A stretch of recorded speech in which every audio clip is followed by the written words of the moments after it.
বিজেপির বিক্ষোভে ধুন্ধুমার কাণ্ড একদম বিধানসভার গেটের সামনে এইভাবেই আগুন জ্বালিয়ে কালো পতাকা পুড়িয়েই এইভাবে আজকে বিজেপির তরফে বিক্ষোভ দেখানো হচ্ছে। বিধানসভার মেন গেটের বাইরে এইভাবে আগুন জ্বলছে, ধোঁয়া বেরোচ্ছে, কার্যত নজিরবিহীন ঘটনা। বিজেপি বিধায়করা আজকে বিধানসভার অধিবেশন কক্ষের ভেতরেই তারা আজকে বিক্ষোভ দেখাতে শুরু করেন, কালো পতাকা নিয়ে কাগজ ছুঁড়ে বিক্ষোভ দেখাতে শুরু করেন।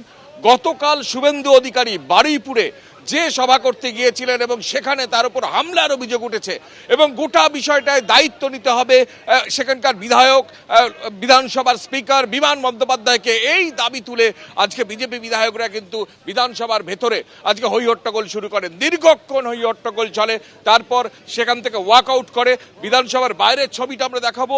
বিধানসভার বাইরে এইভাবে কাগজের টুকরো ফেলে, এইভাবে প্রচুর কাগজের টুকরো বিধানসভার বাইরে কিন্তু ফেলে বিজেপি বিধায়করা এখানে বিক্ষোভ শুরু করেন এবং যে পরিস্থিতি দেখা যাচ্ছে এখনো বিধায়করা ঢুকছেন তার মধ্যেই একদম দুমদুমার কাণ্ড। বিধায়করা একে একে গাড়ি ঢুকছেন, প্রচুর পুলিশ মোতায়েন করা হয়েছে। একদিকে ধোঁয়া আগুন জ্বলছে বিধানসভার গেটের বাইরে, বিধায়করা ঢুকছেন, বিধায়করা বেরোচ্ছেন এবং সেখানেই আজকে বিজেপি বিধায়করা আজকে বিধানসভার অন্দরে অধিবেশন কক্ষে তারা আজকে বিক্ষোভ দেখাতে শুরু করেন।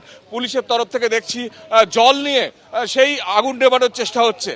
একদম বিধানসভার ফটকের সামনে জল নিয়ে সেই আগুন নেভানোর চেষ্টা হচ্ছে। বিজেপি বিধায়করা এইভাবেই আজকে প্রতিবাদ করেন এবং যে ঘটনা কালকে বারুইপুরে ঘটেছে, অর্থাৎ শুভেন্দু অধিকারীর গাড়িতে হামলার অভিযোগ উঠেছে, শুভেন্দু অধিকারী রাষ্ট্রপতি শাসনের দাবি করেছেন, রাজ্যের বিরোধী দলনেতা তাকে হত্যার চক্রান্ত হচ্ছে এমন মারাত্মক অভিযোগ পর্যন্ত করছেন। ঠিক সেই জায়গায় আজকে বিধানসভা শুরু হতেই বিধানসভার অধিবেশন কক্ষে শুভেন্দু অধিকারী নিজে না থাকলেও বিজেপি বিধায়করা তারা আজকে সেখানে আজকে বিক্ষোভ দেখাতে শুরু করেন, কালো পতাকা হাতে আজকে বিক্ষোভ দেখাতে শুরু করেন।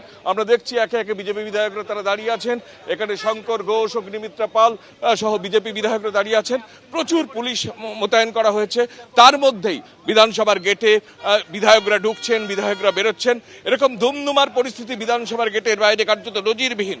যে ছবিটা আমাদের ক্যামেরা পার্সনকে দেখাতে বলবো বিশ্বজিৎ সাহাকে, যে কাগজের টুকরো কেটে কেটে এনে একদম বিধানসভার বাইরের গেটে ছড়িয়ে দেওয়া হয়েছে, পুড়িয়ে দেওয়া হয়েছে। বিধানসভার অধিবেশন কক্ষেও কাগজ ওড়ানো হয়েছে, কালো পতাকা হাতে নিয়ে তারা বিক্ষোভ দেখিয়েছেন। তারপর ওয়াকআউট করে আজকে তারা এখানে এসে বিক্ষোভ দেখান। নজিরবিহীন ছবি বিধানসভার বাইরে।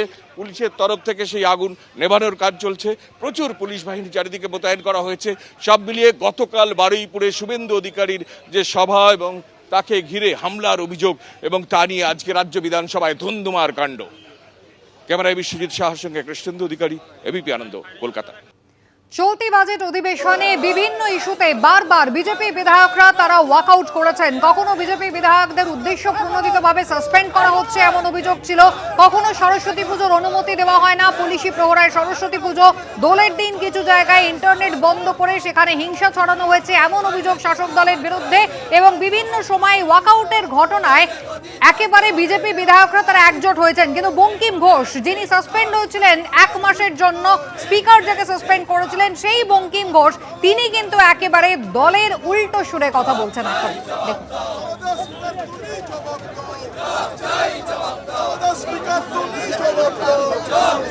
কতগুলি গুরুত্বপূর্ণ বাজেট আলোচনা হলো, স্বাস্থ্য হলো, তারপরে আমরা দেখলাম শিক্ষা দপ্তর নিয়ে হলো, যেটা এই মুহূর্তে মানে রাজ্যে অন্যতম বড় ইস্যু।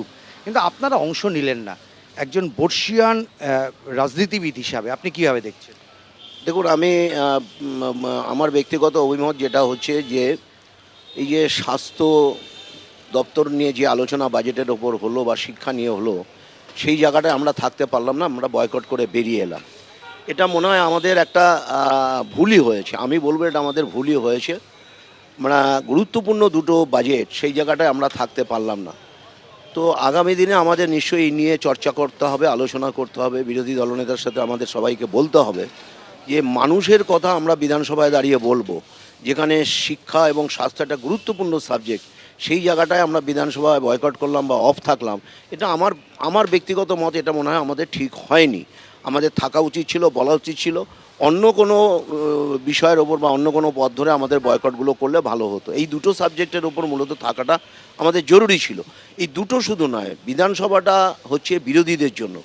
বিরোধীরা আমাদের জিতে বিধানসভায় পাঠিয়েছে মানুষের কথা বলার জন্য। ফলে মানুষের কথা আমাদেরই বিধানসভায় বেশি করে তুলতে হবে, বলতে হবে। কিন্তু সরকার যে ভূমিকা নেয় সেই ভূমিকার জন্য আমাদেরও সরকার আমাদের ট্র্যাপে ফেলে দেয় এবং সেই ট্র্যাপে আমরা কখনো কখনো পা দিয়ে ফেলি। কিন্তু আমার মনে হয় আগামী দিনে এগুলো নিয়ে আমাদের ভাবতে হবে। পুরো সময়টা বিধানসভা থেকে আমাদের বিক্ষোভ প্রতিবাদ করতে হবে।